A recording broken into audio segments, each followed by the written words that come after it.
Put bullets in every American skull on that mountain. No prisoners.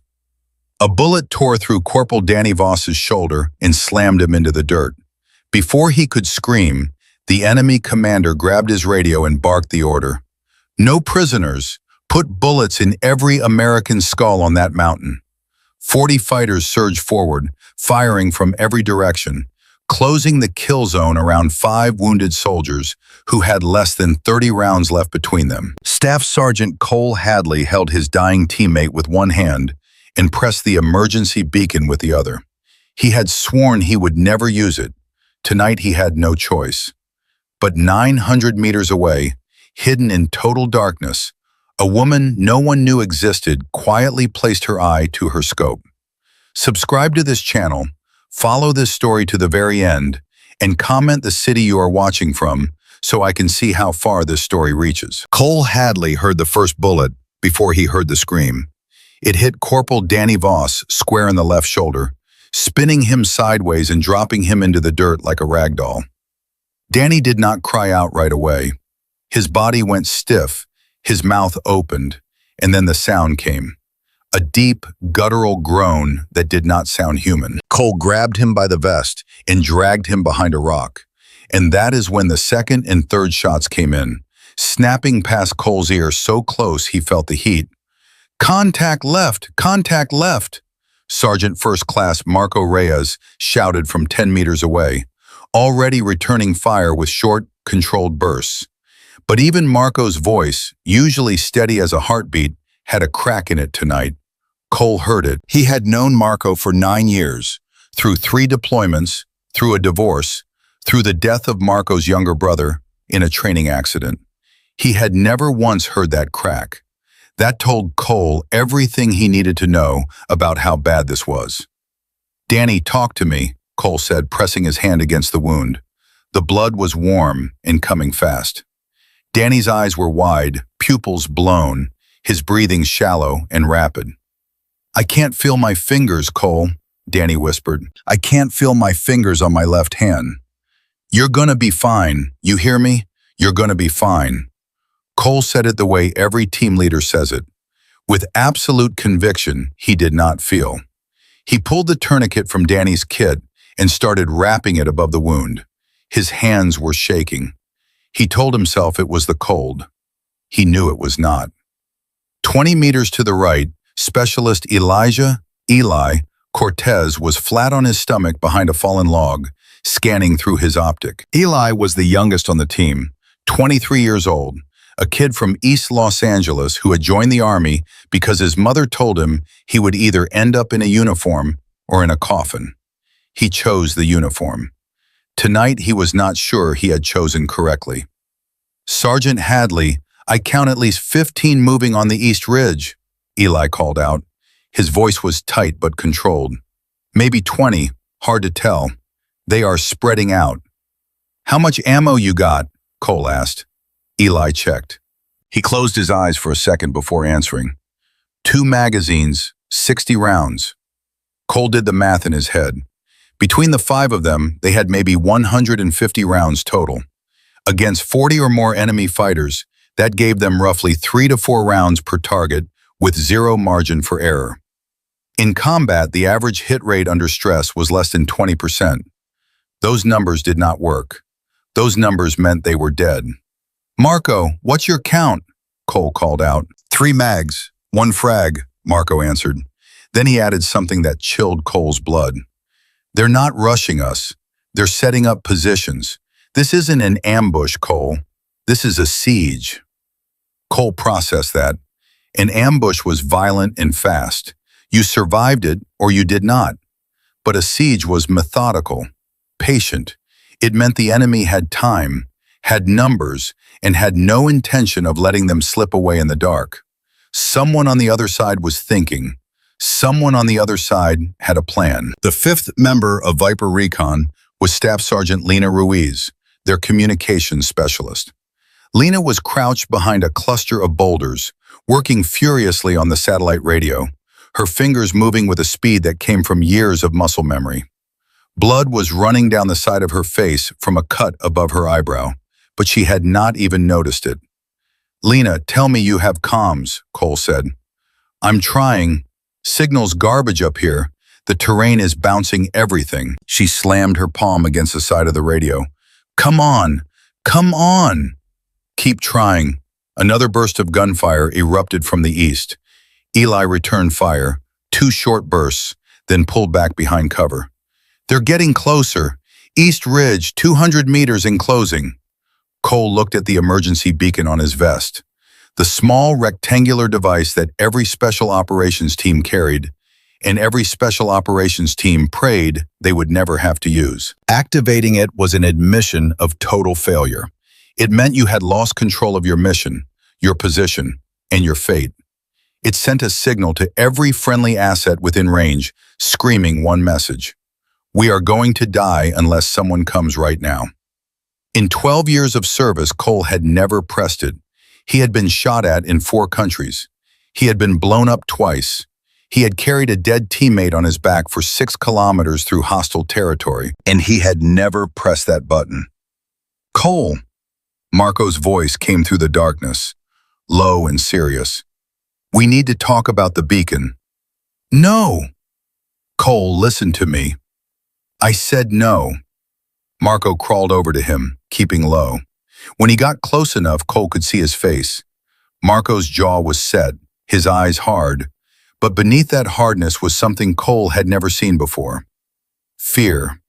Real, honest, unmasked fear. We have 150 rounds against 40 shooters who are setting up a perimeter around us on a mountain with no extraction route and no air support, Marco said, each word deliberate and measured. Danny is hit. Lena can't get comms. Eli is 23 years old with a mother in Los Angeles who still calls him every Sunday.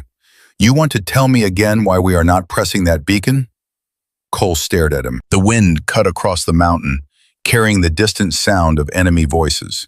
They were communicating, coordinating, getting ready. If I press that beacon, it means I failed this team, Cole said quietly. Marco grabbed his arm, hard. If you don't press it, there won't be a team to fail. Cole looked over at Danny, who was trying to stay conscious, his teeth clenched against the pain. He looked at Eli, who was scanning the darkness with the focus of a man who refused to accept he was going to die tonight. He looked at Lena, who was still fighting with the radio, whispering curses and prayers in equal measure. These were his people, not just his soldiers, his people. Cole pulled the beacon from his vest, held it in both hands, and pressed the activation switch. A small red light began blinking. No sound, no fanfare, just a tiny red pulse, broadcasting their desperation into the sky. It's done, Cole said, and he felt something inside him break. Not collapse, just crack, like a bone that would heal crooked. Marco squeezed his shoulder. You just saved us. We're not saved yet. 8 minutes passed. They felt like 8 hours. The enemy continued to tighten their circle. Eli reported movement on the north side now too. They were being surrounded. Then Danny, half conscious and drifting, said something that made everyone freeze. You hear that? Cole listened. Nothing. Wind. Distant voices. The faint metallic sound of weapons being repositioned. I don't hear anything, Danny. Exactly, Danny murmured. The shooting stopped on the south side. Why did the shooting stop on the south side? Cole felt the hair on the back of his neck stand up. Danny was right. For the last several minutes, fire had been coming from 3 directions, east, north, and south. The south had gone silent. Marco, you see anything south? Cole asked. Marco shifted his position, peering through his scope. Several seconds passed, then his voice came back, strange and confused. There are bodies on the south ridge. 3, no, 4. They are down. They're not moving. Who took them out? Cole demanded. I don't know. Nobody on this team fired south. I'm looking at the angles. Those shots came from far, very far, somewhere to the southwest. Eli's head snapped up. Are you telling me someone out there is shooting for us? No one answered because no one had an answer. Then it happened again. A distant, muffled crack. So far away it sounded like a branch breaking in a storm. 2 seconds later, an enemy fighter on the east ridge jerked backward and collapsed. Then another crack. Another fighter dropped.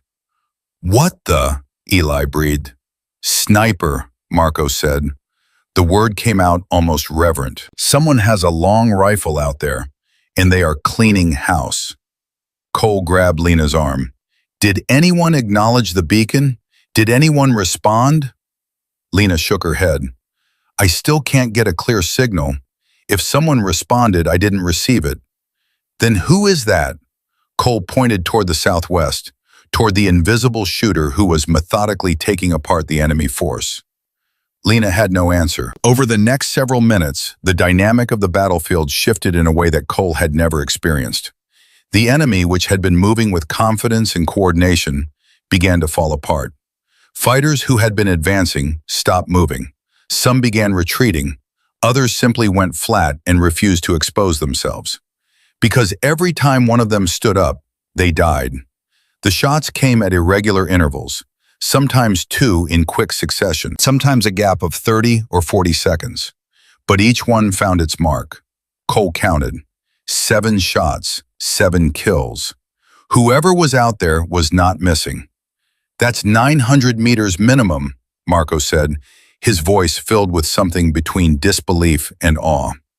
"In this wind, in this visibility, at night, that's not just good shooting.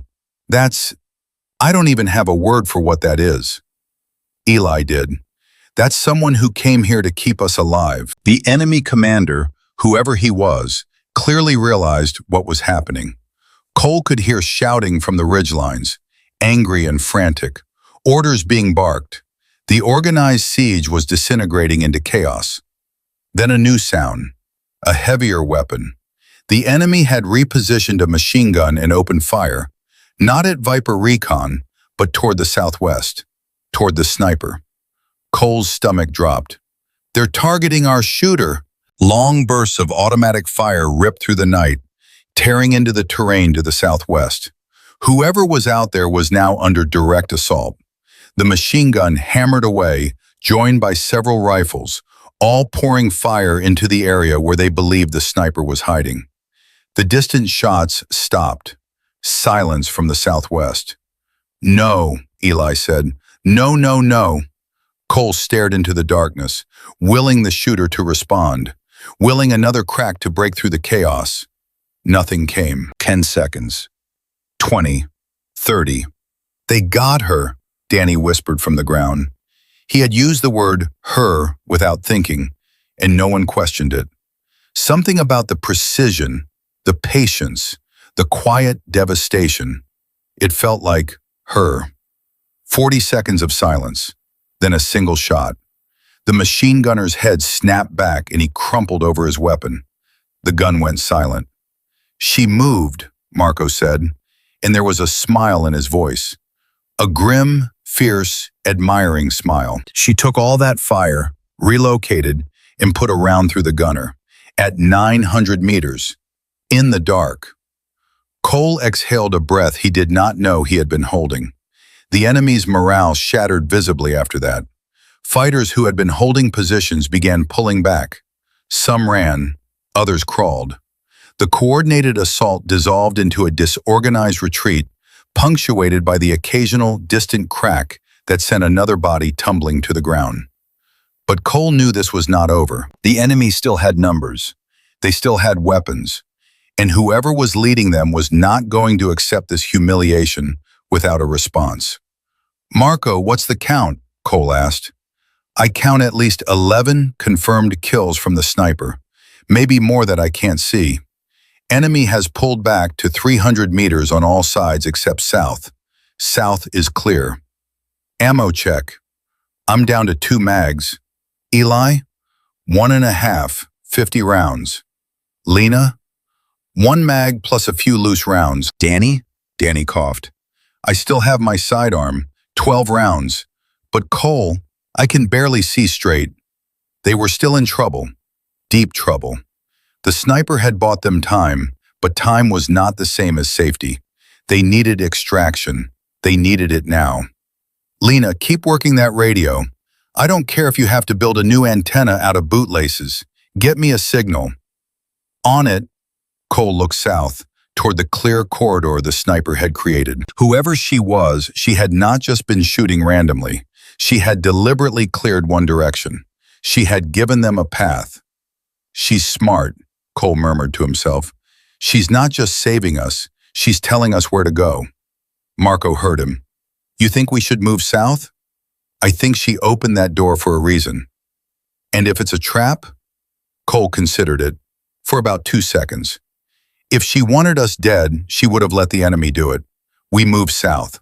Slow, quiet, stay low. Danny, can you walk? Danny gritted his teeth and pushed himself up with his good arm. His face went white, and for a moment Cole thought he would pass out. But Danny steadied himself, swaying slightly, and nodded. I can walk. Eli, take point. Marco, cover rear. Lena, stay on that radio. I've got Danny. They moved. 5 wounded, exhausted soldiers creeping through the darkness toward a corridor of safety that a phantom had carved for them. Every step felt like a gamble. Every shadow could hide a fighter they missed. But the distant cracks continued, less frequently now, each one a reassurance that their guardian angel was still watching. Eli stopped suddenly, raising his fist. Everyone froze. Movement ahead. 30 meters, Eli whispered. Cole eased Danny to the ground and raised his weapon. His heart was hammering. If there were enemy fighters in the south corridor, they were trapped. There was nowhere else to go.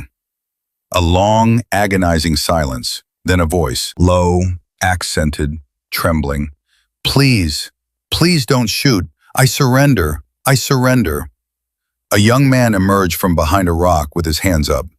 He was maybe 20 years old, thin, terrified, his weapon abandoned on the ground behind him. He was shaking so badly his teeth were chattering.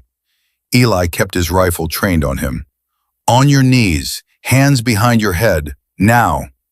The young man dropped instantly, complying without hesitation. Tears were running down his face. She killed them all, he said in broken English. Everyone around me, one by one. I heard them fall.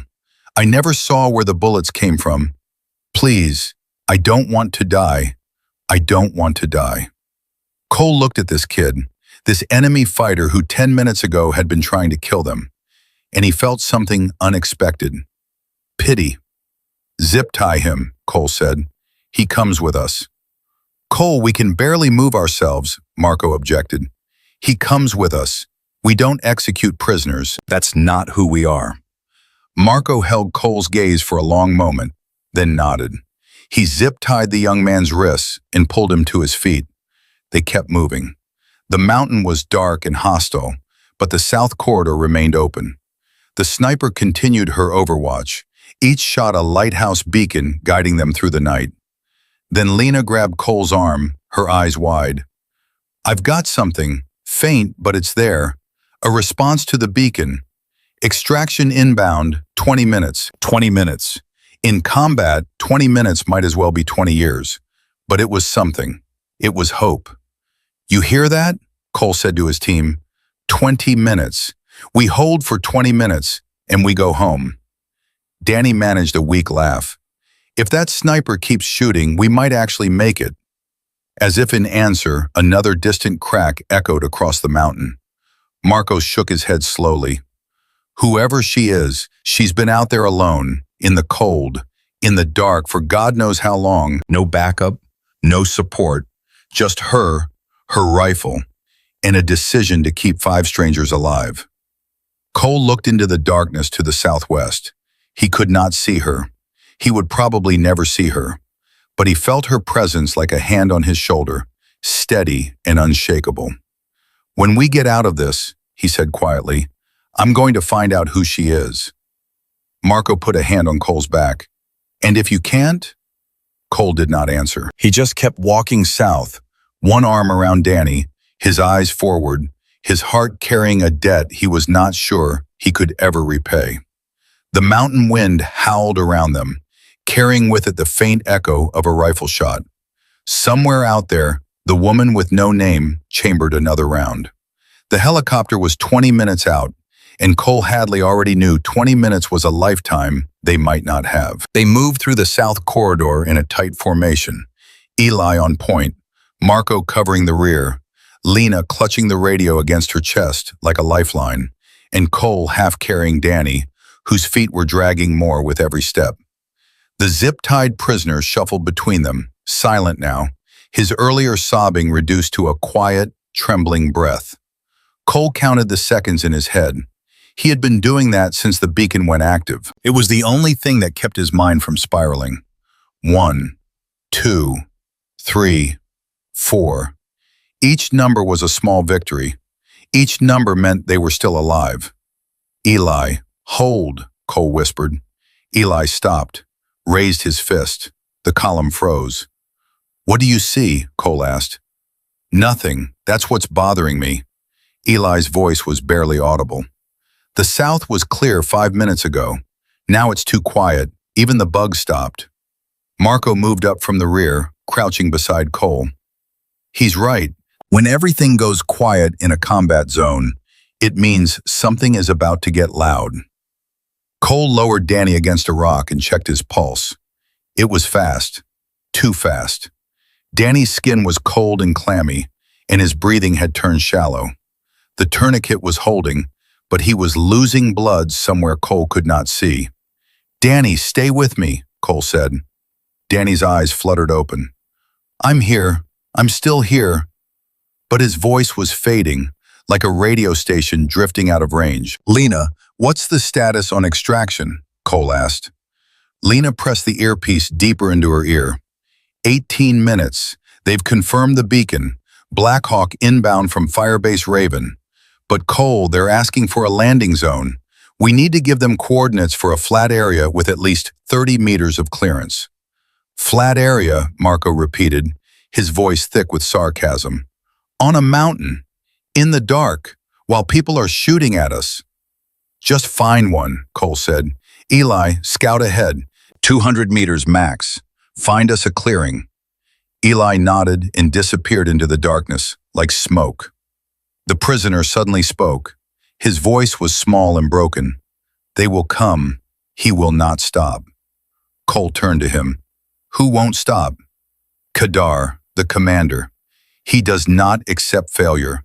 He will send the second wave. Marco and Cole exchanged a look. Second wave.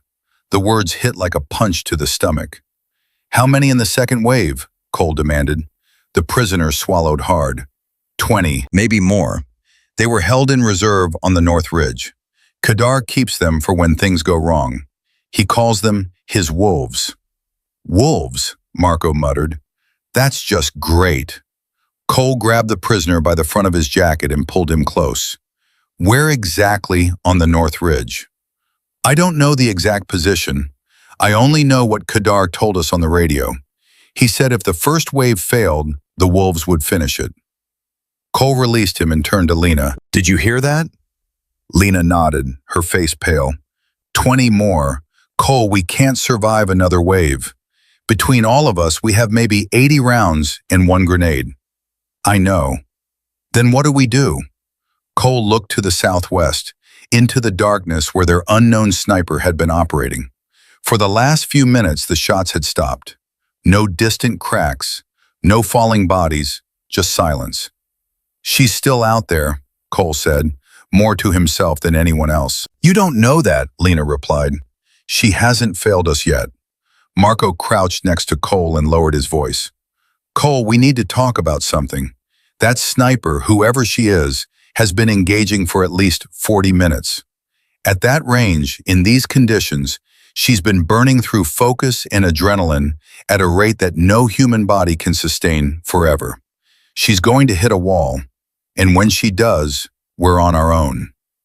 Cole knew Marco was right. He had trained with snipers. He understood the toll.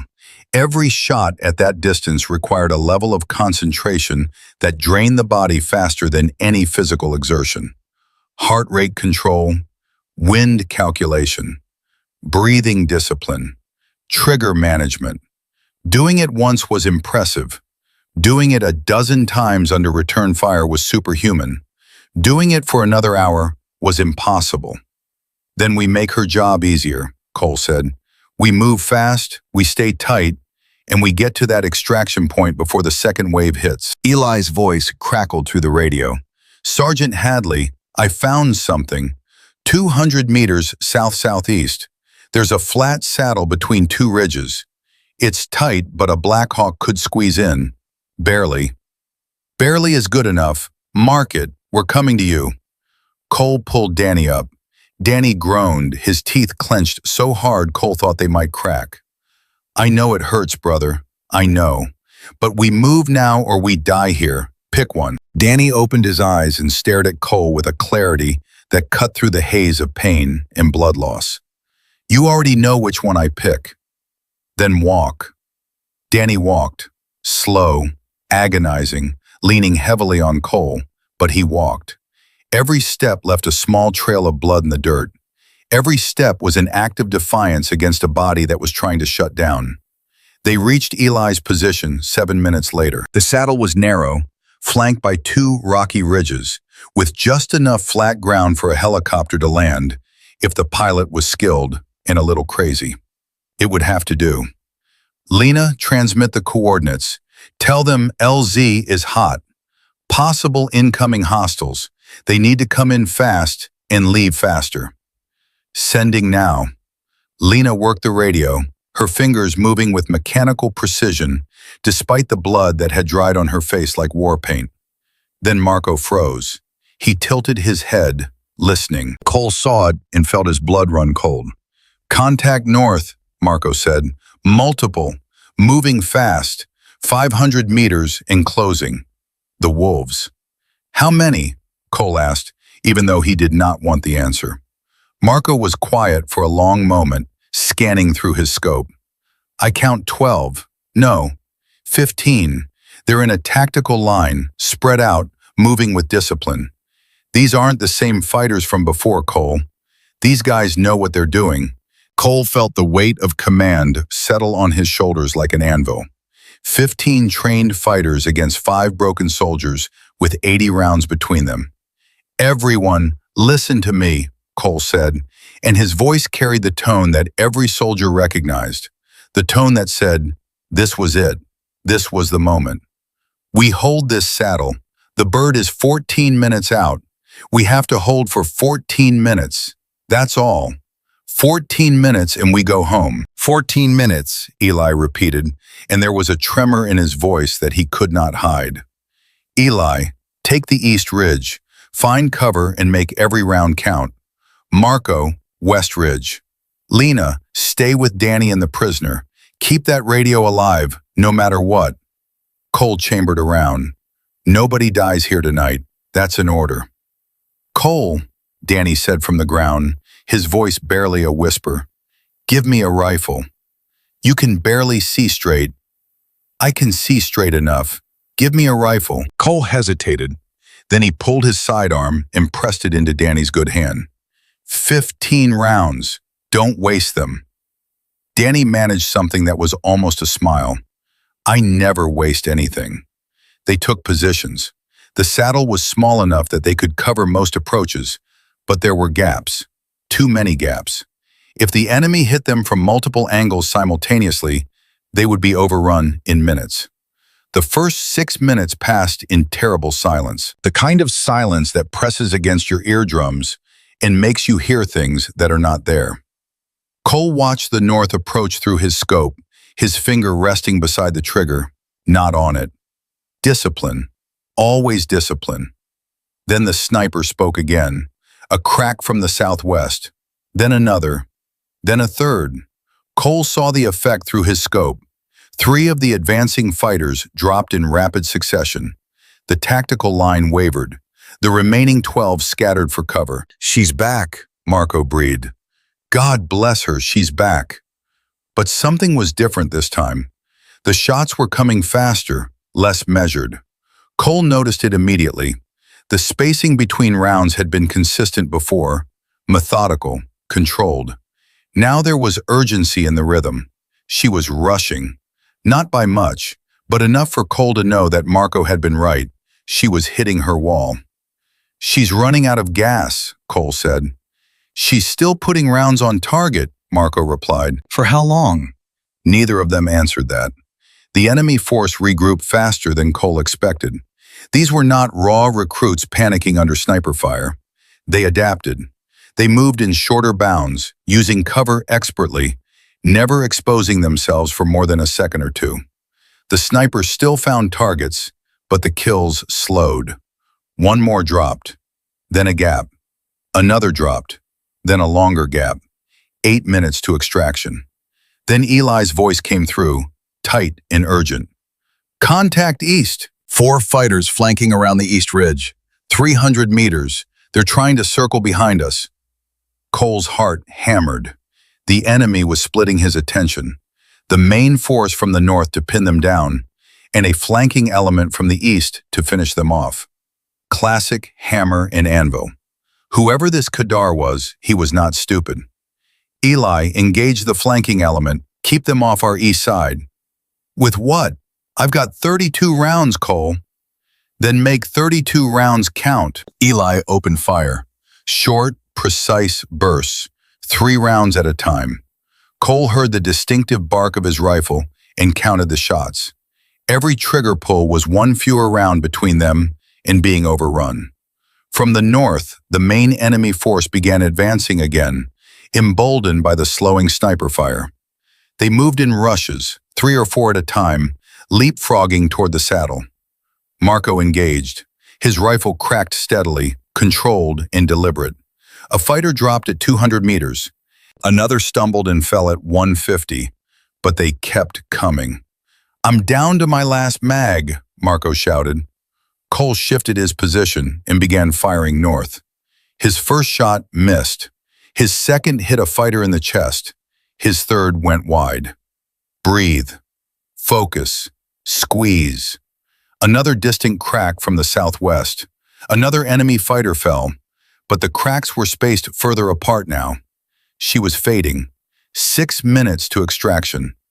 "Lena, tell that bird to push it. We are being overrun." "They're coming as fast as they can, Cole. Pilot says 6 minutes, maybe 5. We might not have 5. Then something happened that changed everything.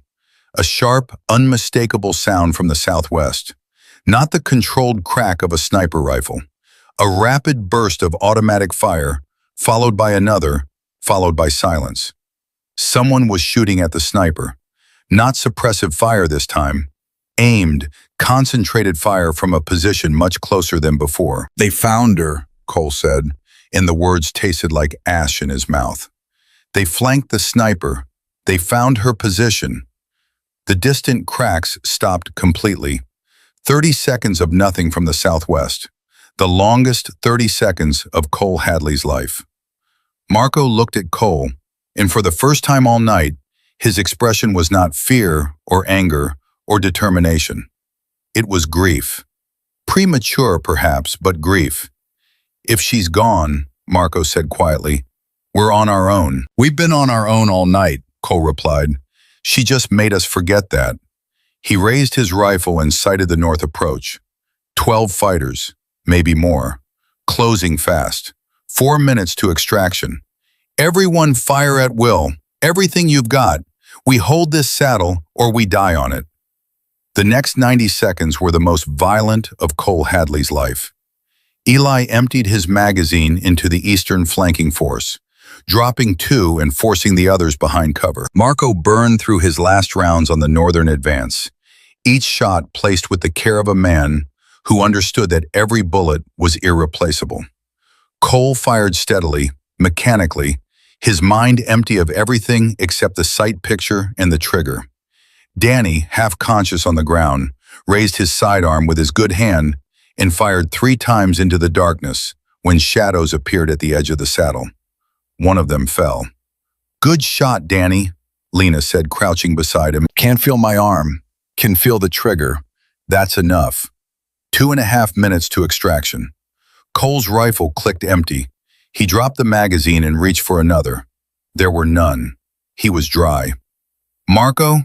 Ammo?" "Empty." "Eli?" I've got 6 rounds. 6. Lena? 12 in my rifle. That's it. 18 rounds between 5 people against a force that was still advancing. Cole did the math one more time. The math still did not work. Then the sound. Faint at first, then growing. The unmistakable thrum of rotor blades cutting through the mountain air. The Black Hawk. I hear it, Lena shouted, tears breaking through her voice. Cole, I hear it. Pop smoke, now. Lena grabbed the single smoke grenade from Marco's vest and pulled the pin. Green smoke billowed into the night air, marking their position for the incoming helicopter. But the enemy heard the rotors too, and they knew what it meant. Their window was closing. The assault intensified. Fighters charged forward with reckless abandon, firing wildly, screaming, trying to overrun the saddle before the helicopter could land. Eli fired his last 6 rounds. 4 of them hit. 2 fighters dropped. 2 more stumbled. Then Eli was empty. He pulled his knife. Come on, he whispered. Come on, then. Marco picked up a rock the size of his fist. If this is how it ends, I'm taking one with me. The Black Hawk roared overhead, its door gunners opening up with devastating effect. The twin M240 swept the northern approach, and the advancing fighters disintegrated under the onslaught. Tracers lit up the mountainside, and the enemy assault broke like a wave against a seawall. Get on the bird! Move! Cole screamed. Eli grabbed Danny and hauled him toward the helicopter, which was hovering 3 feet off the ground, its rotors whipping dust and smoke into a blinding cyclone. Marco shoved the prisoner forward. Lena ran, clutching the radio. Cole was last. He always was. He turned one final time toward the southwest, toward the darkness where the sniper had fought alone for over an hour to keep them alive. He saw nothing. No muzzle flash, no silhouette, no sign that anyone had ever been there. But then, cutting through the roar of the rotors and the chaos of the extraction, one more shot rang out from the southwest. A single, perfect crack. An enemy fighter who had been raising his rifle toward the helicopter jerked sideways and collapsed, upward, clawing for altitude. Below them, upward, clawing for altitude. Below them, the mountain shrank, the firefight fading into distant flickers of light. Cole sat on the metal floor of the helicopter, his back against the bulkhead, his empty rifle across his knees. Danny was beside him, medics already cutting away his shirt to reach the wound. Eli sat with his head in his hands, the knife still clenched in his white-knuckled grip. Marco stared out the open door at the mountain below, his face unreadable. Lena held the radio against her chest, her eyes closed, her lips moving in a silent prayer. The prisoner sat in the corner, zip-tied and shaking, tears streaming down his face. Not from fear anymore, from something else, something that looked like relief. Cole leaned his head back and closed his eyes. His body was trembling. The adrenaline was draining out of him, leaving behind a hollow, aching exhaustion that reached all the way to his bones. Cole, Marco's voice close to his ear, barely audible over the rotors. Yeah, the sniper, the last shot, she saved the helicopter. If that fighter had gotten his shot off, he could have hit the tail rotor. She wasn't just covering our retreat, she was protecting the extraction. Cole opened his eyes. She was thinking 3 steps ahead of everyone on that mountain, including me. Who does that? Who sits alone in the dark for over an hour, takes fire, relocates, keeps shooting, and then makes a shot like that at the very last second? Who is she, Cole? Cole stared at the ceiling of the Black Hawk. The vibration of the airframe rattled through his skull. Somewhere below them, the mountain was growing smaller, the battlefield fading into memory. And somewhere on that mountain, a woman he had never seen was alone in the dark, with an empty rifle and a war that was not over. I don't know who she is, Cole said, but I'm going to find out. If it takes the rest of my life, I'm going to find out. The Black Hawk banked hard to the east, carrying Viper Recon away from the mountain, away from the blood and the bullets and the bodies. Danny's heart rate stabilized under the medic's hands. Eli unclenched the knife and let it drop to the floor. Lena opened her eyes and exhaled. They were alive, and none of them could explain why. The Black Hawk touched down at Firebase Raven at 0347. Danny was the first off, carried on a stretcher by two medics who moved with the kind of urgency that told Cole the situation was worse than anyone was saying out loud. Danny's face was gray, his lips had lost all color, and his eyes were closed. Cole watched them rush him toward the field hospital and felt something twist inside his chest that had nothing to do with his own injuries. "Is he going to make it?" Eli asked, standing beside Cole on the landing pad, his voice raw. "He's Danny. He's too stubborn to die," Cole said. But the words felt hollow, and Eli knew it, and Cole knew Eli knew it, and neither of them said anything else about it. Marco walked past them carrying the prisoner by the arm. The young man had not spoken since the helicopter. His eyes were vacant, staring at nothing, his body moving only because Marco was pulling him forward. A military police officer met them at the edge of the pad and took custody, and the prisoner went without resistance, without a word, without looking back. Lena sat down on the concrete and did not get up. She put her face in her hands and stayed that way for a long time. Nobody told her to move. Nobody asked if she was okay. They all knew she was not okay. None of them were. A major from the base command staff approached Cole within minutes. His name was Major Tom Avery, a lean man with sharp eyes and a clipboard that seemed permanently attached to his hand. Cole had met officers like Avery before, efficient, by the book, and completely disconnected from what it felt like to have bullets flying at your face. "Staff Sergeant Hadley, I need a debrief. Now." "My man is in surgery, Major." "I understand that, but we have a situation that requires immediate clarification. Your beacon activation triggered a significant response chain, and there are questions that need answers." Cole stared at him. He was exhausted beyond anything he had ever felt. His hands were still covered in Danny's blood.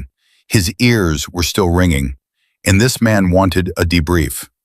"What questions?" Cole asked. "Your after-action communication mentioned a sniper providing overwatch during the engagement. An unidentified sniper, is that correct?" "That's correct. There were no friendly sniper assets deployed in your area of operations tonight, Sergeant. No overwatch was assigned. No support element was in position.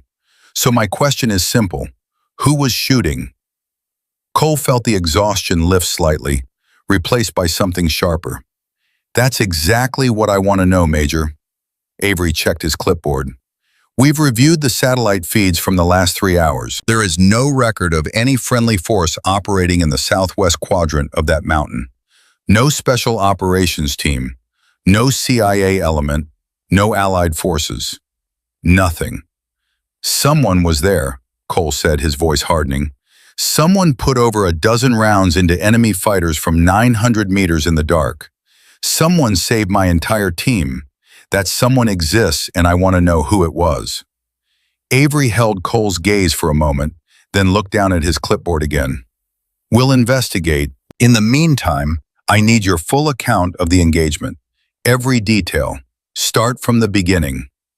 Cole gave the debrief. It took 45 minutes. He recounted every shot, every movement, every decision. When he described the sniper's engagement pattern, the precision, the relocation under fire, the final shot that saved the helicopter, Avery's pen stopped moving. He looked up at Cole with an expression that was equal parts skepticism and something else, something that might have been awe. "You're telling me a single shooter engaged and neutralized over 15 enemy combatants at 900 meters, at night, under return fire, while relocating multiple times, over a period of approximately 1 hour? That is exactly what I'm telling you. That would make this one of the most extraordinary sniper engagements in recent military history. I don't care what it makes it, Major. I care about who pulled the trigger." Avery closed his clipboard. "Get some rest, Sergeant. I'll escalate this through the intelligence chain. Cole did not rest. He went to the field hospital and sat outside the operating room where Danny was being worked on. Marco found him there 20 minutes later and sat down beside him without a word. They sat in silence for a long time, the way soldiers do when words are too small for what they are carrying. Finally, Marco spoke. I talked to one of the intelligence analysts off the record, and he said something interesting. 3 weeks ago, there was a classified insertion into our area of operations. A solo operator, no team, no support element, just one person dropped in with a long rifle and a mission brief that nobody at this base has clearance to read. Cole turned to look at him. Solo? Who sends a solo operator into a combat zone? Someone who doesn't want anyone to know they're there. What agency? He wouldn't say, or couldn't, but he said the insertion was authorized at a level way above this base, way above our chain of command. Cole processed that. A solo operator, inserted covertly, operating independently in the same area where Viper Recon was ambushed. The timing was either the greatest coincidence in military history, or it was not a coincidence at all. She knew, Cole said slowly. She knew we were going to be hit. Marco raised an eyebrow. How could she know that? I don't know, but think about it. She was already in position, already set up with a line of sight on that mountain. You don't do that by accident. You don't establish a 900-meter firing position on a whim. She was there because she knew something was going to happen. Or she was there for a completely different mission and we just got lucky. Do you believe that? Marco was quiet for a moment. No, I don't. At 05:15, a surgeon came out and told them Danny had made it through the operation. The bullet had shattered his collarbone and nicked an artery, but they had stopped the bleeding and stabilized him. He would need months of rehabilitation. His left arm might never fully recover. But he was alive. Cole put his head in his hands and breathed. Just breathed. In and out. The simple act of drawing air into his lungs felt like the most profound thing he had ever done. Can I see him? Cole asked. 5 minutes. He's sedated, but he's been asking for you. Cole walked into the room. Danny was on the bed, wired to machines, his left arm immobilized, his face pale but peaceful. His eyes open when Cole sat down beside him. Hey, Danny whispered. Hey yourself. Did we make it? Everyone? Everyone, all 5, plus 1 prisoner. Danny closed his eyes and exhaled. A tear slid down his temple into his hair. The sniper. Did you find her? Not yet. You will. Danny's voice was fading, the sedation pulling him under. She didn't do all that just to disappear. People like that, they leave a trail, even when they don't mean to. Danny drifted off. Cole sat with him for another minute, then stood and walked out. Eli was waiting in the corridor. He looked different from the young soldier who had been counting his ammunition on that mountain. Something in his eyes had changed, aged. The kind of aging that does not show on the face, but sits behind the eyes like a weight. Cole, I need to tell you something. What is it? When we were moving through the south corridor, when that surrendering fighter came out, I almost shot him. My finger was on the trigger. I was a half-pound of pressure away from killing a man with his hands up. Cole studied Eli's face. But you didn't. No, but I wanted to. In that moment, I wanted to. And that scares me more than anything that happened on that mountain.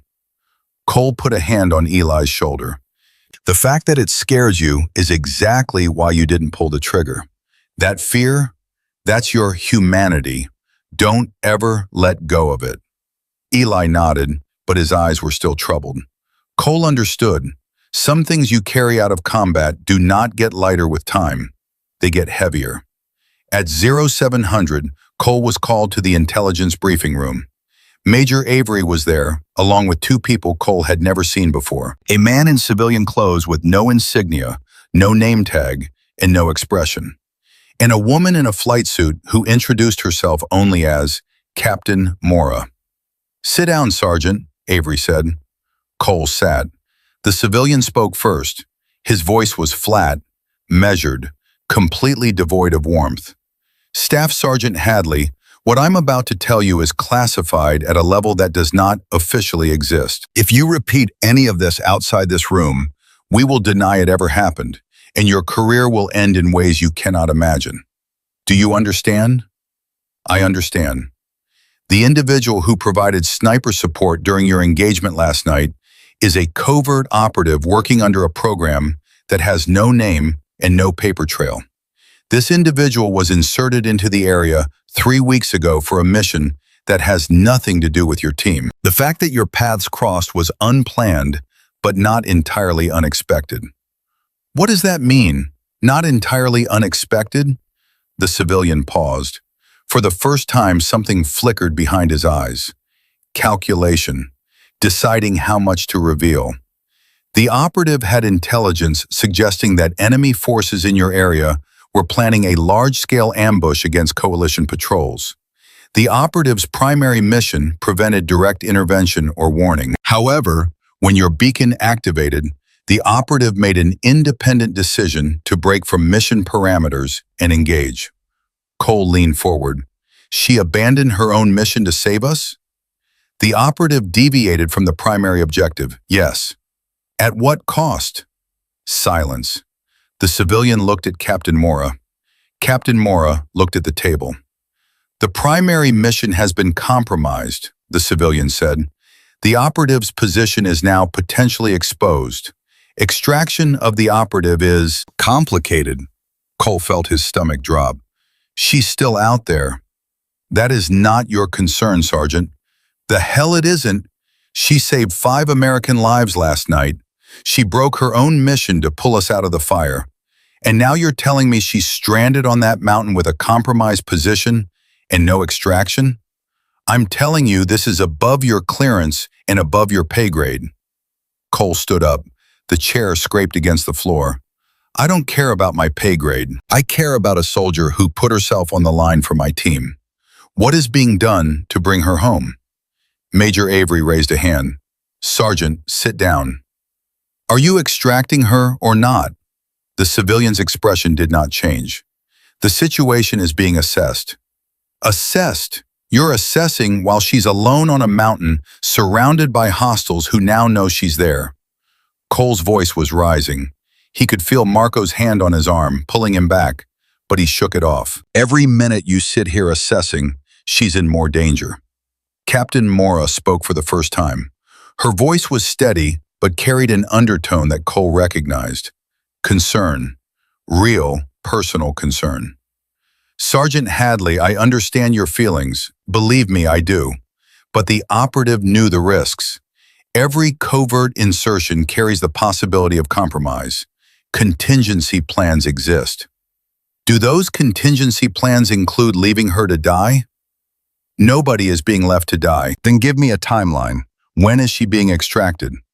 Mora and the civilian exchanged a glance. The civilian shook his head. Mora ignored him.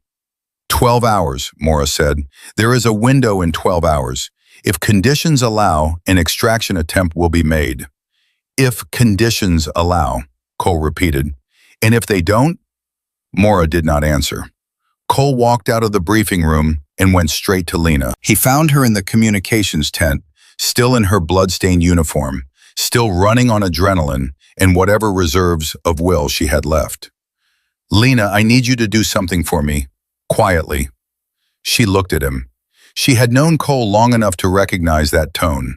The tone that meant he was about to do something that could end his career. "What do you need?" "I need you to find a frequency.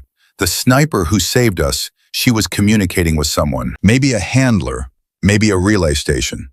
If she's still operational, she's still transmitting. I need to find that signal."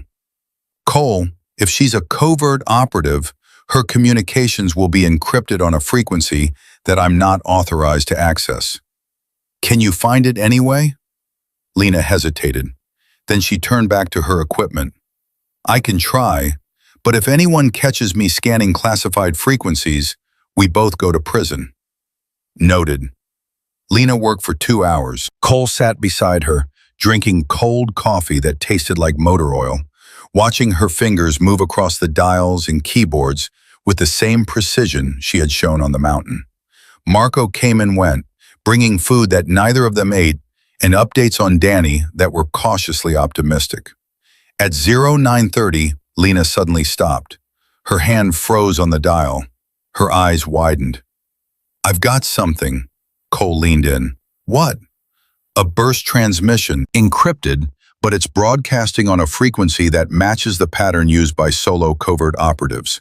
It's faint, very faint, coming from the southwest." "From the mountain?" "From the mountain. Cole, she's still transmitting. She's still alive." Cole closed his eyes and let the relief wash through him. She was alive. Wounded, maybe. Exhausted, certainly. But alive and still trying to communicate. "Can you decode it?" "Not without the encryption key, but I can triangulate her position from the signal." Lena worked for another few minutes, cross-referencing the signal strength with terrain maps. "Got it. She's approximately 2 kilometers southwest of our engagement area. She's moved, but not far. If she's wounded, that would explain why. Or she's holed up waiting for extraction that might never come." Cole stood and walked to Marco, who was cleaning his rifle out of habit more than necessity. "Marco, how do you feel about a hike?" Marco looked up. He read Cole's face. He did not need to ask a single question. "When do we leave?" "We don't have authorization." "I didn't ask about authorization. I asked when we leave." 12 hours. The brass says there might be an extraction window in 12 hours. I'm not waiting 12 hours. I want to be in position in 6. "Just the 2 of us?" "Eli too, if he's willing." "He'll be willing. That kid would follow you into a volcano right now." Cole found Eli in the barracks, sitting on his bunk, staring at the wall. He did not look up when Cole walked in. "Eli, I've got a mission, unofficial, unauthorized, possibly career-ending. I need a rifleman." Eli looked up. "The sniper?" "She's still on that mountain. She's alive, but her position is compromised, and the people who are supposed to extract her are dragging their feet. I'm going to get her." "When?"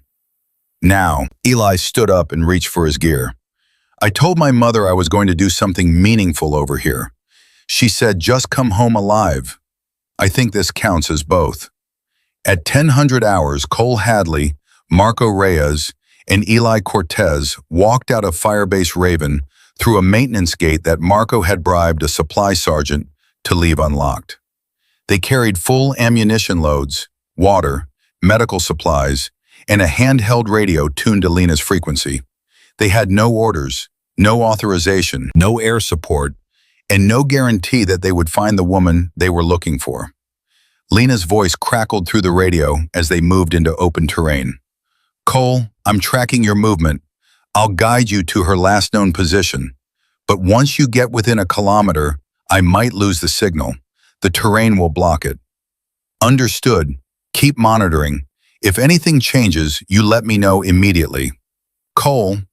"Yeah?" "Bring her home. That's the plan." They moved fast, 3 soldiers pushing through hostile territory on a rescue mission that nobody had sanctioned and nobody knew about.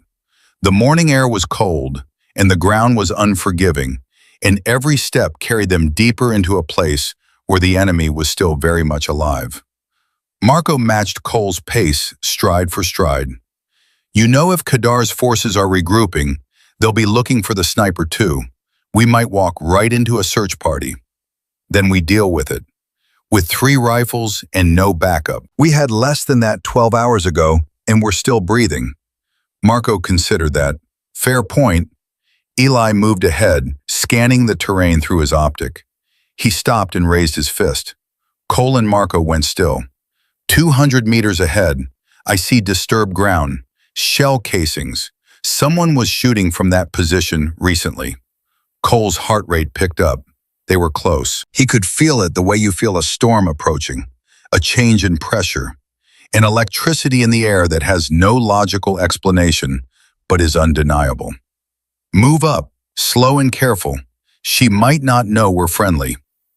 They advanced, step by careful step, toward the position Eli had identified. Cole's eyes scanned every shadow, every rock, every possible hiding spot. If the sniper was as skilled as her shooting suggested, she could be 10 feet away and they would never see her. Then Marco stopped. He knelt and picked something up from the dirt. A single brass casing, long and tapered. He held it up for Cole to see. .338 Lapua Magnum. Match grade. This is sniper ammunition, Cole. High-end sniper ammunition. Cole took the casing and turned it over in his fingers. This small piece of brass had been part of a bullet that saved his team's life. He slipped it into his pocket. She was here. She might still be close. Cole made a decision. It was risky. It was possibly the dumbest thing he had ever done. He stood up straight, lowered his weapon, and spoke into the open air. Not shouting, just speaking, clearly and calmly. My name is Staff Sergeant Cole Hadley, United States Army, Viper Recon. You saved my team last night. All 5 of us are alive because of you. I'm not here with orders. I'm not here with authorization. I'm here because you don't deserve to be left alone on this mountain. If you can hear me, we are here to bring you home. Silence. Wind. The sound of his own breathing. Marco and Eli held their positions, weapons ready, watching the perimeter. The seconds ticked by. 10, 20, 30. Then a voice, female, quiet, coming from somewhere Cole could not pinpoint. You shouldn't be here, Sergeant. Cole did not move. He kept his weapon lowered and his hands visible. The voice had come from his left, maybe 15 meters away, but he could not see anyone. She was invisible, even at close range. You're right, Cole said. I shouldn't be here, but neither should you. Not anymore. A pause. Then the voice again, closer this time, though Cole still could not see the source. How did you find me? My comms specialist tracked your burst transmission. You're still broadcasting. Another pause, longer this time. When she spoke again, there was something in her voice that Cole had not expected. Not anger, not relief, exhaustion. The kind of exhaustion that goes beyond the body and settles into the soul. I stopped broadcasting 6 hours ago. Cole felt a chill crawl up his spine.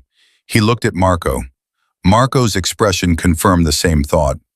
If she had stopped broadcasting 6 hours ago, then the signal Lena had tracked was either a residual echo or it was something else entirely. A trap, a replay, someone using her frequency to draw people in. Lena, Cole said into his radio, keeping his voice steady. Confirm the signal you tracked. Is it still active? Static. Then Lena's voice, tight with concern. It went dead about 90 seconds ago, Cole, right after you arrived at that position. Cole's mind raced. If the signal had been active until they arrived and then died, that meant someone had been broadcasting from this location on purpose, leading them here. The question was whether it was the sniper herself or someone who wanted them to come to this exact spot. Are you the one who reactivated the signal? Cole asked into the open air. Silence. Then movement. Not from the left where the voice had been, from directly ahead, behind a cluster of rocks that Cole had already scanned twice and seen nothing. A figure rose slowly, not standing fully, just enough to be visible from the chest up. She was smaller than Cole had imagined, lean, compact, with dark hair pulled back tight and a face that was sharp and angular, smeared with dirt and dried blood. Her eyes were the thing that hit Cole first. Dark brown, almost black, and absolutely steady. No fear, no panic, just a calm, watchful intensity that reminded Cole of a hawk sitting on a fence post. Her rifle was slung across her back, a long, heavy weapon with a suppressor that added nearly a foot to its length. Her right hand was pressed against her left side, just below the ribs. Cole saw the blood immediately, dark, thick, seeping through her fingers despite the pressure. You're hit, Cole said. It's not bad. You're bleeding through your hand. That's bad. I've had worse. Marco stepped forward slowly, pulling the medical kit from his pack. "Ma'am, I'm a combat medic. Let me look at that." She studied Marco for 3 full seconds, evaluating, deciding. Then she gave a slight nod and lowered herself back behind the rocks. Marco moved to her and knelt, his hands already pulling gauze and hemostatic agents from the kit. Cole moved closer, but gave her space. Eli maintained his position on the perimeter, scanning for threats. "What happened?" Cole asked. She spoke while Marco worked, her voice even despite the pain of him probing the wound. "After your extraction, the enemy sent a hunter team after me. 4 men. They tracked me from my second firing position. I eliminated 3. The 4th got close enough to put a round through my side before I dropped him. The bullet passed through. No organ damage, but I've been bleeding slow for about 4 hours." Marco looked up at Cole. His expression was grim. "Entry and exit wound, left lateral abdomen. She's right that it missed the major organs, but she's lost a lot of blood. She needs a hospital, Cole, not a field dressing." "I don't need a hospital," she said. "I need extraction to my primary rally point, 12 kilometers northwest. My handler will have a vehicle there at 1600 hours. "That's 6 hours from now," Cole said. "In your condition, you won't make 12 kilometers. "I'll make it." "No, you won't. Not with that wound. Not after what you've been through." Her eyes locked onto his, and for the first time, Cole saw a flash of something behind the calm. Frustration. Not at him, at her own body for betraying her. "Sergeant Hadley, you don't understand my situation. I'm a covert operative on foreign soil with no official existence. If I'm captured, no one claims me. If I die, no one buries me with a flag. My extraction is at 1600 at that rally point. There is no plan B. If I miss that window, I disappear." "Then we get you there," Cole said. Marco finished packing the wound and wrapping it tight. He gave her a shot of morphine that she tried to refuse, and he administered anyway. "You can fight me on the morphine, or you can let it work so you can actually walk," Marco told her. "Your choice, but I'm telling you right now, I've wrestled bigger people than you over a needle." The faintest flicker of a smile crossed her face. It vanished almost instantly, but Cole saw it. It made her look younger, human, not the ghost who had been killing from 900 meters in the dark, but a person. A woman who was wounded and tired and very far from home. "What's your name?" Cole asked. "That's not something I can share." "You saved my entire team. You broke your own mission to do it. You took a bullet because of it. I think I've earned a name." She looked at him for a long moment. "Ren. That's all you get." "Ren. Okay." Cole extended his hand. "Thank you, Ren, for everything." She looked at his hand, then she took it. Her grip was firm despite the blood loss, and her fingers were calloused in the way that only comes from thousands of hours behind a trigger. "You pressed the beacon," she said. "I heard it activate on my scanner. I almost didn't respond. My mission parameters specifically prohibited engagement with coalition forces. I was supposed to observe and report, nothing more." "What changed your mind?" Ren pulled her hand back and adjusted the bandage Marco had applied. "I counted your ammunition expenditure from the sound of your gunfire. I calculated your rate of engagement against the enemy's rate of advance. The math said you had 11 minutes before you were overrun. 11 minutes, and then 5 Americans would be dead." She paused. "I have a brother in the Marine Corps. He deployed to the same theater 6 months ago. When I heard your beacon, I thought about him. I thought about someone hearing his beacon and choosing not to respond because it wasn't in their mission parameters." Cole felt something tighten in his throat. "Your brother, is he here? In country?" "I don't know where he is. That's how this works. He doesn't know I exist in this capacity. My family thinks I work a desk job at the State Department. And instead you're alone on a mountain with a sniper rifle. Choices have consequences, Sergeant." Eli's voice broke through. "Cole, we've got a problem. Movement to the northeast. At least 6, maybe 8, moving in a search pattern. They're coming this way. Cole's blood went cold. Kadar's men, still searching for the sniper, and now they were walking directly toward them. "How far?" Cole asked. 800 meters, moving slow, but they're on a line that puts them right on top of us in about 20 minutes. Cole looked at Ren. "Can you move?" "I can move." "Can you fight?" She reached back and touched her rifle. "I have 4 rounds left."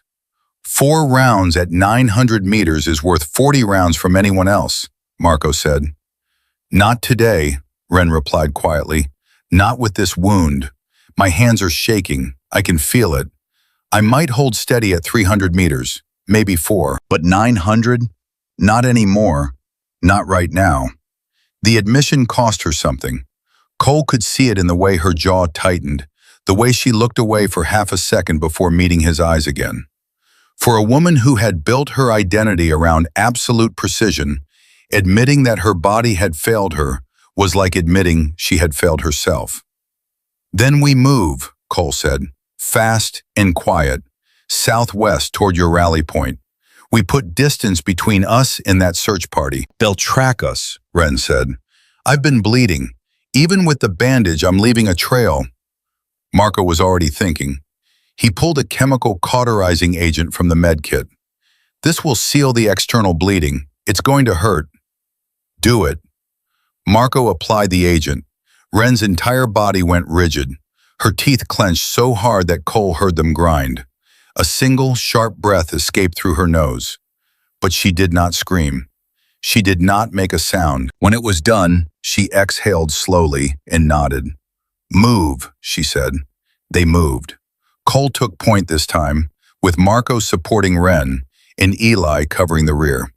The terrain was brutal, uneven ground littered with rocks and roots that threatened to trip them with every step. Ren moved with a determination that bordered on inhuman, her face a mask of controlled pain, her feet finding purchase where Cole would have stumbled. 15 minutes into the movement, Eli reported, "They've found our position. The search party is at the rocks where we met Ren. They're spreading out. They're tracking." "How fast?" "They'll be on us in 30 minutes if we maintain this pace." Cole did the math. 30 minutes of pursuit versus 6 hours to the rally point. Those numbers did not work. They needed to change the equation. "We need to slow them down," Cole said. "I have the frag," Marco said. He still had the single fragmentation grenade he had been carrying since the mountain. "If I double back and set it as a booby trap on our trail, it'll buy us time." "Too risky. If they're tracking in a spread formation, it might only get 1 or 2. 1 or 2 is better than none." Ren spoke. "Give me the grenade." Everyone looked at her. "I know this terrain. I've been operating in it for 3 weeks. There's a narrow pass about 200 meters behind us. Natural choke point. If they're following our trail, they'll funnel through it. A grenade in that pass will catch the entire group." "You can barely walk," Cole said. "I don't need to walk. I need to sit in one spot and pull a pin. I can manage that." "Absolutely not. We're not leaving you behind." "You're not leaving me behind. You're letting me do my job." Her voice was steel. "Sergeant, I have spent 3 weeks alone on this mountain. I have killed more men in the last 12 hours than I care to count. I did not do all of that just to let a search party catch us because we were too slow. Give me the grenade, let me set the trap, and keep moving. I'll catch up. And if you don't catch up, then you continue to the rally point and tell my handler that Ren completed her final mission. He'll understand." Cole stared at her. His instinct screamed, no. Everything in his training, everything in his character, everything in his soul rejected the idea of leaving a wounded soldier behind. But Ren was not under his command. She was not even officially part of his military, and the look in her eyes told him she had already made her decision. Marco broke the silence. "I'll stay with her." "Marco!" "I set the trap. She covers me. We both move. 2 people are faster than 4 if one of the 4 is wounded. Cole, take Eli and push ahead. Establish a position 1 kilometer down the trail. Marco and Ren will catch up. If we're not there in 45 minutes, keep moving. Cole looked at Marco. 9 years of brotherhood. 9 years of trusting this man with his life. He wanted to argue. He wanted to order Marco to stay with him. But Marco was right, and they both knew it. 45 minutes, Cole said. Not a second more. 45 minutes. Cole grabbed Marco's arm and squeezed. No words. None were needed. Then he turned, tapped Eli on the shoulder, and they moved. The next 45 minutes were the worst of Cole's life since the mountain. Worse, in some ways, because on the mountain he had been fighting. Action kept the fear manageable. But moving through hostile terrain, knowing that behind him 2 people he cared about were facing an enemy search party with 1 grenade and 4 sniper rounds, was a special kind of torture. Eli stayed close, moving with the quiet efficiency that Cole had come to rely on. But even Eli's discipline could not hide the tension in his movements. "They'll make it," Eli said at one point. Not a question, a statement, an act of faith. "Yeah," Cole said, "they'll make it." 22 minutes in, they heard it.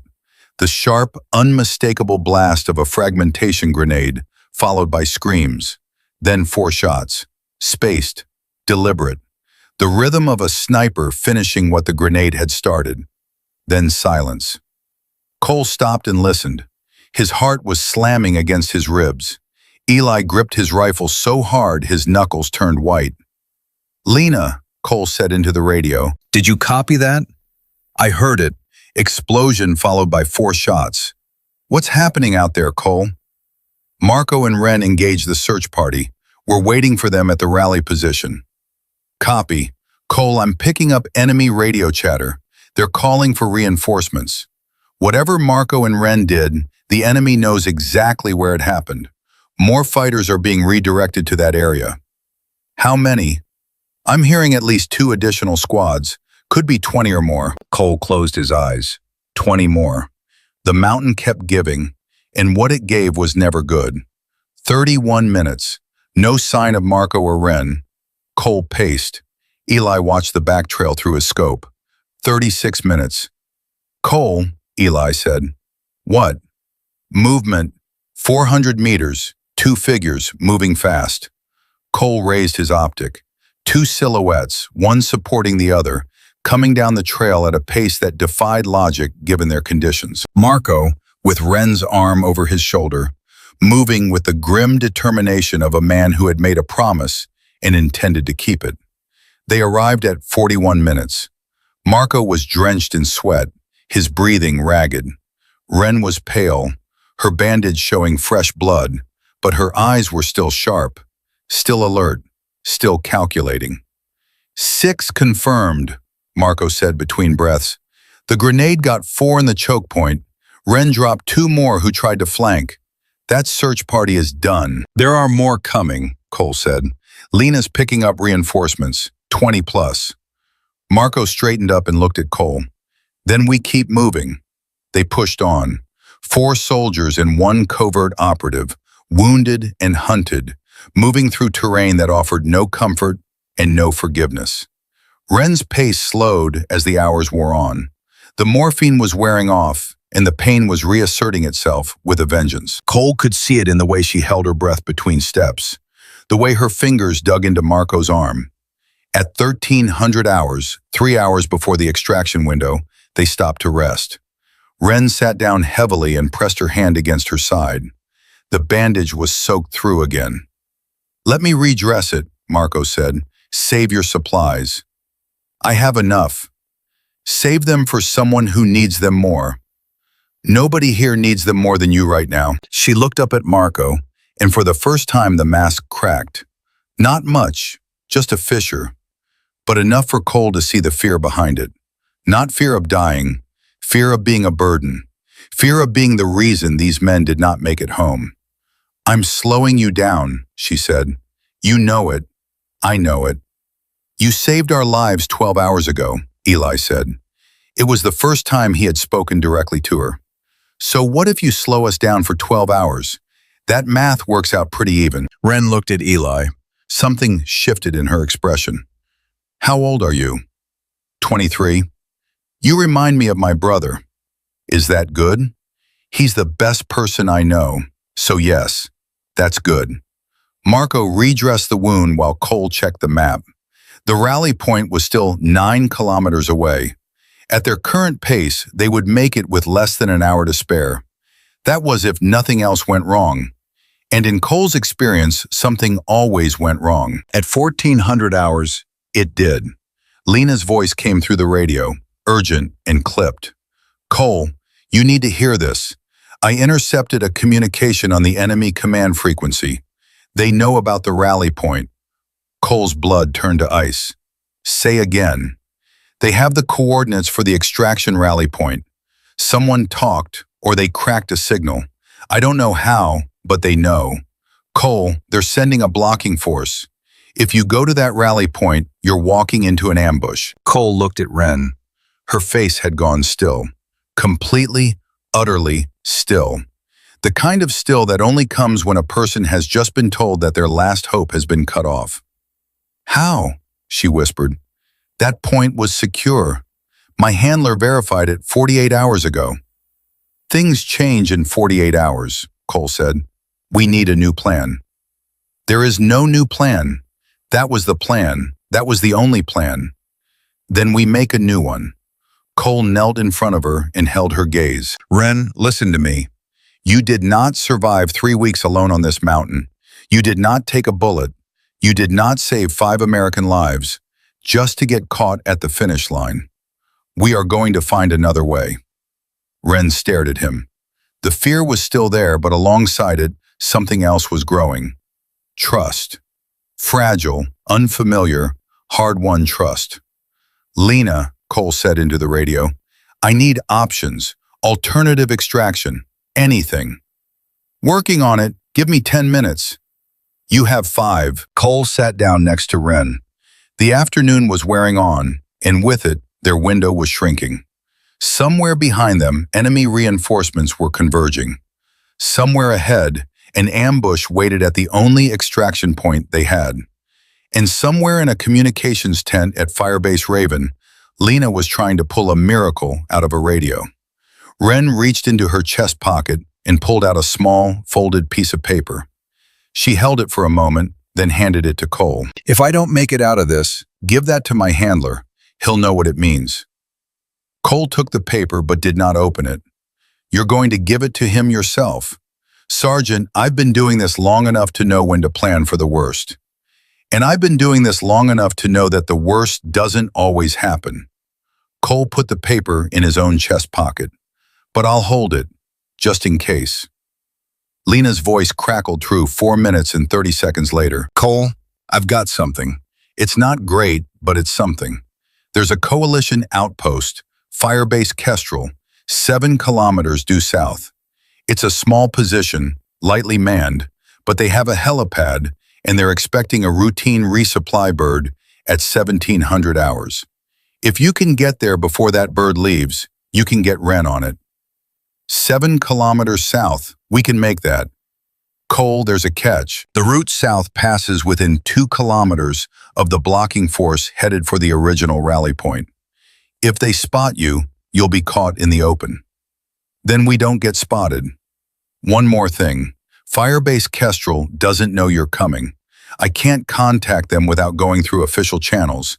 And if I go through official channels, they'll want to know why an unauthorized rescue team is trying to evacuate a covert operative who doesn't officially exist. Cole looked at Marco. Marco shrugged. We've already committed about 15 crimes today. What's one more? Cole almost laughed. Almost. Lena, we're going south. Guide us in. Keep us away from that blocking force. Copy. Moving you now. Turn south-southwest and maintain that heading. I'll course correct as needed. Cole stood and offered his hand to Ren. She took it and he pulled her to her feet. She winced but held steady. New plan, Cole told her. Firebase Kestrel. 7 clicks south. We get you on a bird there. That's not my extraction protocol. Your extraction protocol just got compromised. This is the new protocol. My protocol. And my protocol says nobody gets left behind on this mountain. Ren looked at him, then at Marco, then at Eli. 3 men she had never met before last night who had come back into a combat zone, unauthorized and unsupported, to save a woman whose real name they did not know. "Why?" she asked. The word was simple, but it carried the weight of everything she was feeling: confusion, gratitude, disbelief. "Why would you risk this? You were safe. You were home. Why come back?" Cole answered without hesitation. "Because that's what you did for us." They turned south and started moving. 7 kilometers, 3 hours, 1 chance. Ren walked under her own power for the first 200 meters. Then her legs buckled. Marco caught her before she hit the ground, hooked her arm over his shoulder, and kept going without breaking stride. "I've got you," Marco said. "Just keep your feet moving. I'll do the rest." "You can't carry me for 7 kilometers. "Watch me." Eli dropped back to walk beside them. Without a word, he took Ren's other arm and draped it over his own shoulder.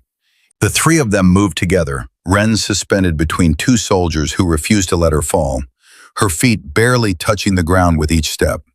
Cole walked ahead, his rifle up, his eyes scanning every shadow. Behind him, he could hear Marco and Eli's labored breathing, the scuff of Ren's boots dragging in the dirt, and the steady, relentless rhythm of 3 people refusing to give up. The radio was quiet. Lena was monitoring, ready to warn them if the enemy shifted course. But for now, the path south was clear. Cole checked his watch. 14:32. 2 hours and 28 minutes to reach Firebase Kestrel before the resupply bird departed. 7 kilometers of hostile terrain with a wounded operative who was fading by the minute. He quickened his pace. Behind him, Marco and Eli matched it without complaint. Somewhere on this mountain, Kadar's men were hunting them. Somewhere in a classified briefing room, officials were arguing about protocols and clearances. And somewhere in the United States, a young Marine who did not know his sister was bleeding on a foreign mountain continued his own deployment, unaware of the debt he would never know was owed. Cole did not think about any of that. He thought about one thing: 7 kilometers. 1 step at a time. That was all. Just 1 step. And then the next. And then the next after that, until there were no more steps left to take. They had covered 4 kilometers when Ren stopped responding. Marco felt it first. Her weight shifted, her arm went slack across his shoulder, and her feet stopped moving entirely. He adjusted his grip and looked at her face. Her eyes were half open, unfocused, staring at nothing. "Cole, stop," Marco said. "She's going into shock." Cole turned and was at her side in 3 seconds. Marco and Eli lowered her to the ground. Her skin was cold and slick with sweat. Her pulse was rapid and weak, fluttering under Cole's fingertips like a bird trapped in a cage. Ren, look at me," Cole tapped her cheek. "Open your eyes. Look at me." Her eyes drifted toward him but did not focus. Her lips moved, but no sound came out. Marco ripped open the bandage. The wound had opened again despite the cauterizing agent. Blood was pooling beneath her, dark and steady. He packed it again with the last of his gauze, pressing hard enough to make her body flinch, even in its semi-conscious state. "She needs blood," Marco said, his voice tight. "She needs a transfusion and a surgical team. I can pack this wound 100 times, but she's running out of what keeps her alive." "How long does she have?" Cole asked. Marco did not answer immediately. He checked her pulse again, lifted her eyelids, pressed on her fingernails to test capillary refill. When he finally spoke, his voice was barely above a whisper. "An hour, maybe less." Cole grabbed the radio. "Lena, we have a medical emergency. Ren is going into hypovolemic shock. We're 4 clicks from Kestrel. We need that bird to wait." "Cole, the resupply bird is on a fixed schedule. It lands at 1700 and departs at 1715. I can't change that without going through channels." "Then go through channels." "Cole, if I go through channels, I have to explain who Ren is. The moment I do that, this whole thing unravels. They'll ground the bird, send an investigation team, and Ren will end up in a detention facility instead of a hospital. Is that what you want? Cole slammed his fist against the ground. What I want is for someone to help me save this woman's life. Eli knelt beside Ren and took her hand. It was cold. He held it between both of his and squeezed. Hey Ren, you remember what you said about your brother? How he's the best person you know? I bet he'd say the same thing about you. So you don't get to quit. You hear me? You do not get to quit. Ren's fingers twitched in his grip. Her eyes moved toward Eli. A small, almost imperceptible movement, but it was there. She was still fighting. We carry her, Cole said. All of us. We rotate. We run when we can, and we walk when we can't. 3 kilometers in 45 minutes. That's the math. At Cole. Yeah, I can do it. Eli? I at Cole. Yeah, I can do it. Eli? I carried my grandmother up 3 flights of stairs every Sunday for 2 years after her hip surgery. I can carry anyone, anywhere. Cole pulled Ren up and positioned her across his shoulders in a fireman's carry. She weighed maybe 120 pounds, but with her gear and rifle, it was closer to 150. His knees protested, his back screamed. He ignored both. Move, he said, and they moved. The first kilometer was agony. Cole's legs burned. His lungs burned. Every step sent a jolt through his spine that radiated into his skull. Sweat poured down his face and stung his eyes. He counted steps instead of minutes because minutes moved too slowly, and steps moved just fast enough to keep him sane. At the 1 kilometer mark, Marco took over. He lifted Ren onto his shoulders with a grunt that came from somewhere deep in his chest and started moving without breaking stride. Eli walked beside him, one hand on Ren's back to keep her stable. Talk to her, Marco said through gritted teeth. Keep her conscious. If she goes fully under, we might not get her back. Eli leaned close to Ren's ear. Ren, tell me about your brother. What's his name? A long pause, then barely audible. James. James, that's a good name.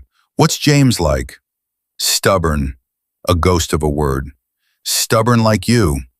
That sounds about right. What else? He laughs too loud.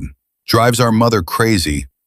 Each word was a struggle, pulled from a body that was shutting down. He wanted to be a firefighter, ended up a Marine. Same thing, he said, running into danger when everyone else runs out. Sounds like it runs in the family, Eli said. Ren did not respond. Her eyes had closed again, but she was breathing, shallow, rapid, but breathing.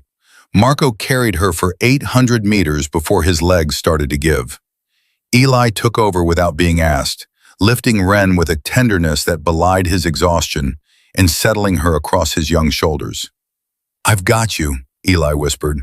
I've got you, Ren. Cole checked his watch. 16:38. 22 minutes until the bird landed at Kestrel. They were still 1.5 kilometers out. Faster, Cole said. We go faster. Cole, we're already at maximum, Marco panted. Then we find a new maximum. They found it. Somewhere beyond pain, beyond exhaustion, beyond what their bodies were designed to endure, they found another gear. A reservoir of will that had no physiological explanation, that existed only because 3 men had decided that this woman was not going to die on their watch. Lena's voice came through at 16:41. Cole, I can see Kestrel on the map. You're 1.2 kilometers out. The bird is 7 minutes from landing. We'll be there. Cole, there's something else. I picked up movement. A small enemy patrol, 4 fighters, 500 meters east of your position. They're not tracking you, but they're close. If they hear you or spot you, it's over. Cole looked east. Nothing visible, but that meant nothing. Eli, give her to me. Eli transferred Ren to Cole's shoulders. She was lighter than before, or maybe Cole was past the point of feeling anything. He settled her weight and started moving again, faster now, his feet finding a rhythm that was pure desperation. Marco, watch our east flank. Eli, you have point. Go. They covered the next 600 meters in near silence.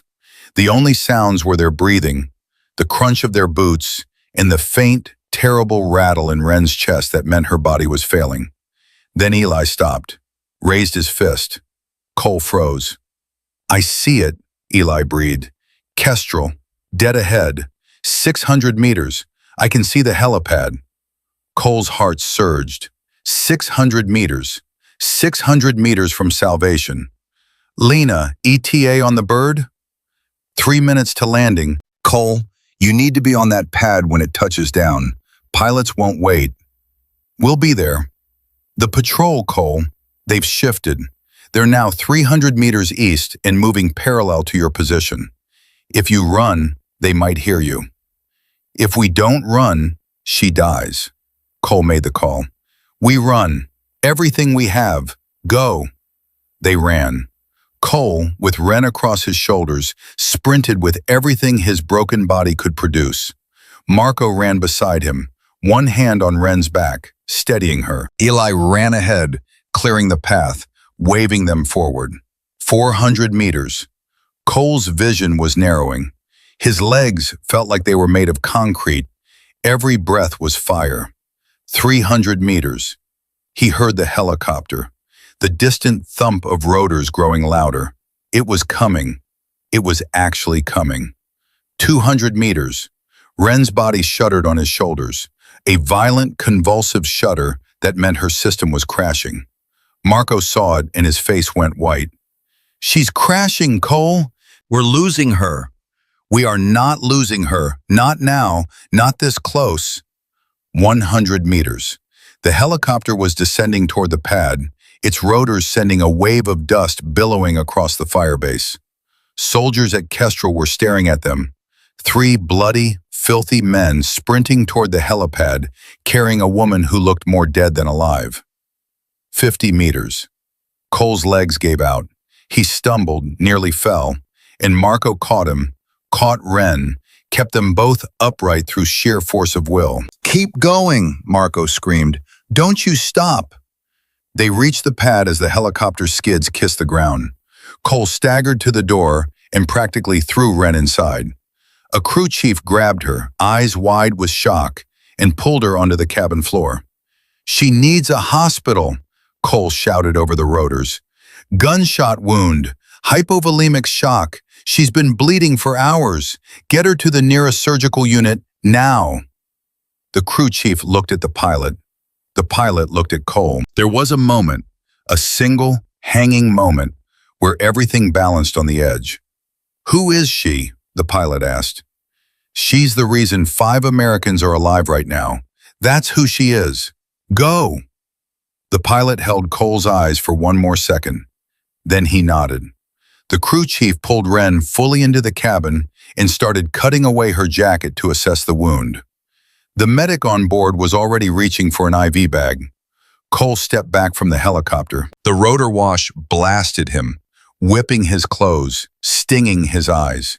He watched through the dust as the crew worked on Wren, their hands moving with the same urgent precision that Marco had shown on the mountain. Then Wren's hand moved. Slowly, weakly, she raised her right hand and pointed at Cole. Her lips moved. He could not hear her over the rotors, but he read her lips, and the words hit him harder than any bullet ever had. I evened the odds. You did the rest. The helicopter lifted off. Cole stood on the pad and watched it climb, watched it bank south toward the nearest combat hospital, watched it shrink against the sky until it was nothing but a dark speck, and then nothing at all. His legs buckled. He went to his knees on the concrete pad. Marco knelt beside him.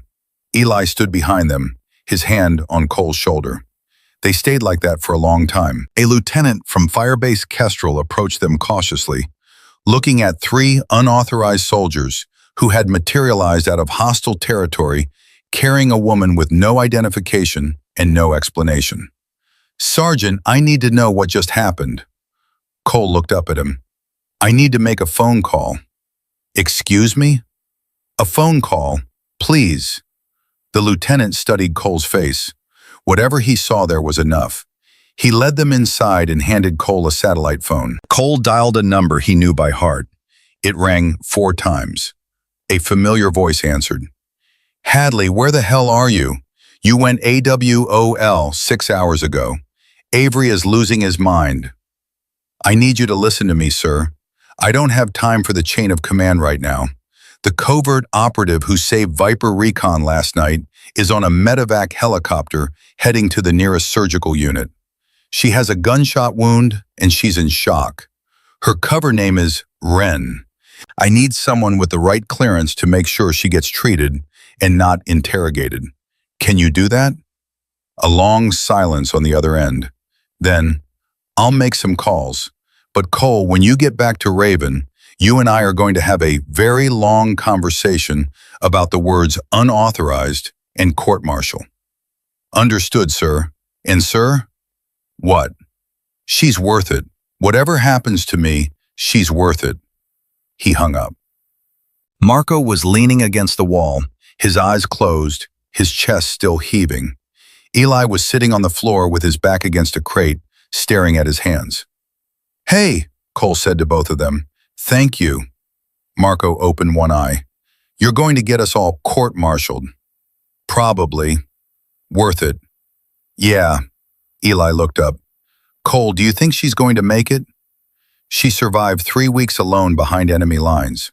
She broke mission parameters to save 5 strangers. She took a bullet and walked on it for hours. She fought off a hunter team with 4 rounds and a grenade. If anyone on this planet is too stubborn to die, it's her. They waited at Firebase Kestrel for 6 hours before a helicopter arrived to take them back to Raven. The ride was silent. All 3 of them slept, the kind of sleep that is not rest, but surrender, the body finally taking what the mind had refused to give it. At Firebase Raven, the reception was exactly what Cole expected. Major Avery was livid. There were threats of disciplinary action, formal reprimands, possible courts-martial. Cole stood at attention and took all of it without a word. When Avery finished, Cole asked one question. Is Ren alive? Avery stared at him. That information is classified. Is she alive, sir? A long, tense silence.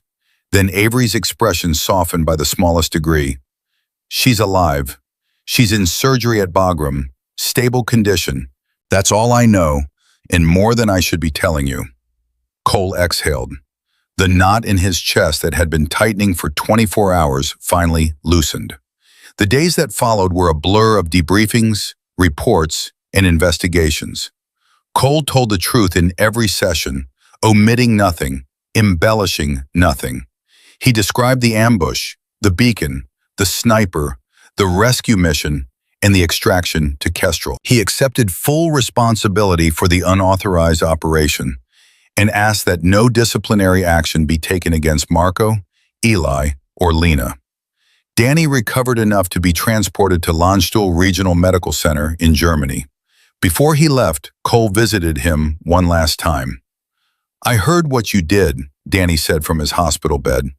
You crazy, stubborn, beautiful idiot. You went back for her. Had to. No, you didn't. That's what makes it matter. Danny reached out with his good hand and grabbed Cole's wrist. Did you ever find out who she really is? No, Ren is all I have.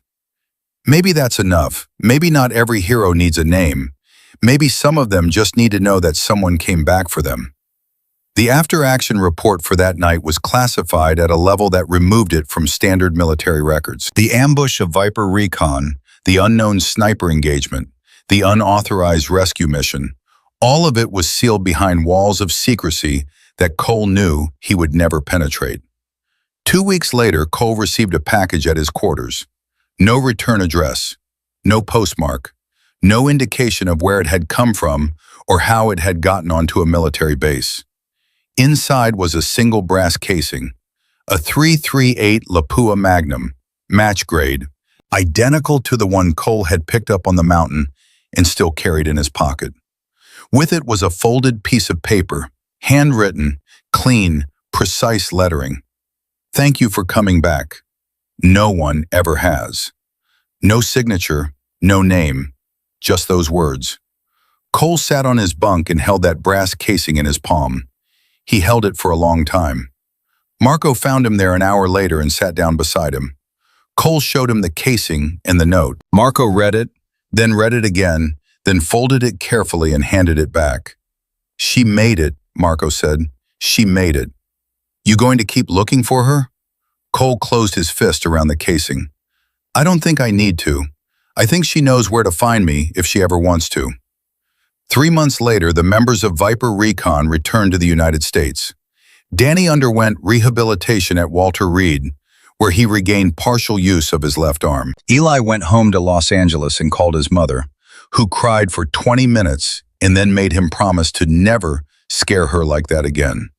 Marco retired from active duty and took a job teaching survival skills to new recruits, telling them stories he could not officially confirm about a night on a mountain that did not officially happen. Lena transferred to a signals intelligence unit where her skill with encrypted communications earned her a commendation that cited her work during an unspecified operation. Cole was not court-martialed. The charges were quietly dropped, buried under the same classification that had swallowed the entire event. He received no medal, no commendation, no official recognition of any kind. What he received instead was something he valued far more. A phone call from a blocked number, 3 months to the day after the mountain. He answered on the second ring. Hadley. A pause. Then a voice he recognized instantly, quiet, steady, precise. My name is Sarah Wren Mitchell. My brother's name is James, and he's stationed at Camp Lejeune, and he still laughs too loud, and my mother still hates it. Cole closed his eyes. His throat tightened. Sarah. I wanted you to know my name, the real one, because you earned it. How are you? Alive, recovering, back on my feet. They tell me the scar is impressive. I'm sure it is. A silence, not awkward, warm. The silence of two people who have been through something that cannot be explained to anyone who was not there. Cole, what you did, coming back for me, no one in my entire career has ever done that. My handlers didn't come. My agency didn't come. 3 soldiers I had never met ran back into a war zone because they decided I mattered. I don't have words for what that means. You didn't need words. You sent a brass casing. That said everything. She laughed. A real laugh. Quiet and brief, but real. Take care of your team, Cole. Take care of Danny and Marco and Eli and Lena. They are the best people I have ever fought beside, and I have never actually fought beside them.